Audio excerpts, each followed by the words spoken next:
できて当然ですけれども。伊之助くんなら簡単かと思っていたのですが、できないんですか？できて当然ですけれど。仕方ないです。できないなら。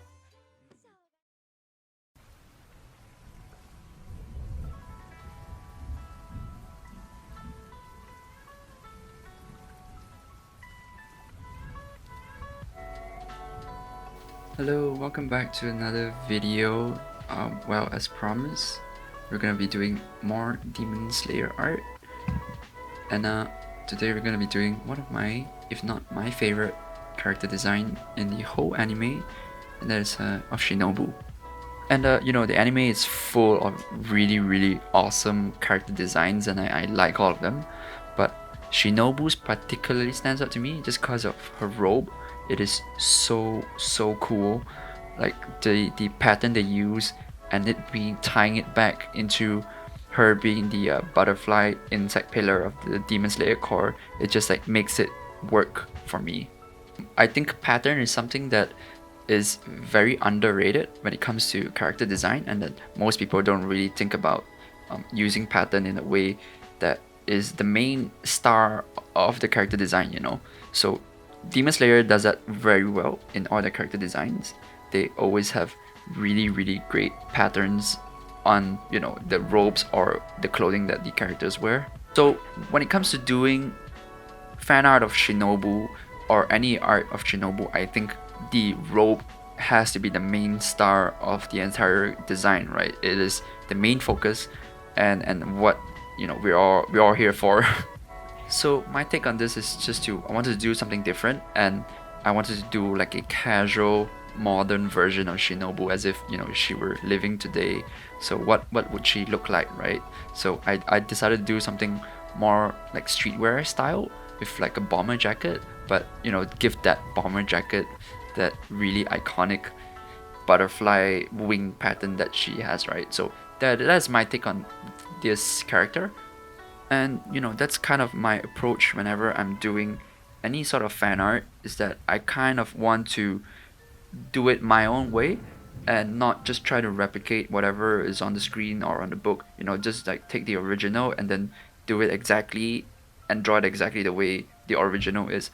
I kind of want to always, you know, give it my own style, my own spin, and maybe think about, like, you know, what if the character was in a real world? What if instead of being like a Japanese samurai, what if she was, you know, a knight in, like, you know, the Joan of Arc era type period, right? So it's always just trying to think about the fan art and the property from a different angle and try to find something fresh and new that we can, you know, do. And, you know, that just makes the process more fun for me, because I don't want to just be copying it. I don't think just copying and like looking at the reference and then like copying the original and then, like, you know, saying like, oh, maybe her belt buckle is this way, I'm gonna draw it exactly this way, you know.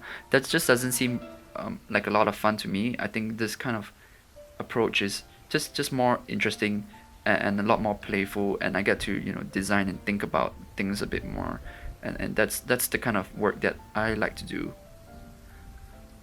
Another thing that I don't do is keep the reference exactly like right next to me. So, you know, sometimes when you're drawing a character, you try to, you know, keep looking back at the reference, look at the original anime screenshots, just to, like, you know, see what they look like, right? So I don't do that. I don't have like it on another window or in another tab, so I can always like go back and refer to the reference. So what I do is I usually just look at it once or twice throughout the entire process, and I would just try to memorize as much of it as possible. Just try to remember it uh, as well as I can. And then, you know, if there are things that I don't remember, if I don't remember, you know, what her hair clip looks like, or, you know, what gloves she's wearing, or what shape, you know, whatever it is, I would just sort of make it up and design it on my own. So that just gives an opportunity for me to inject my own style and my own take into the character. But, you know, I try to retain it as original as possible. But I'm not too fussed about, you know, thinking about the exact design or the exact shape of the original, and I'm just like making it up as I go along. But I will try to remember it as well as I can. You know, that's the fun of it. Having said that, you know, there are parts that you have to follow exactly, right? So in Shinobu's case, it's the pattern on her jacket, of course.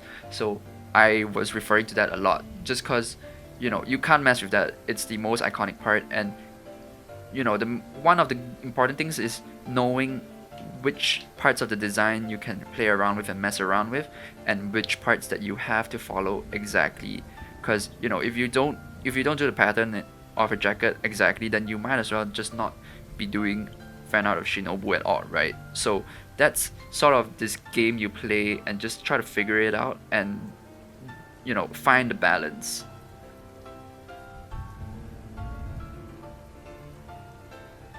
Here we are at the end of the drawing. I'm just putting some finishing touches on it just to give it a little bit of layering and finer line art. But yeah, it's finished.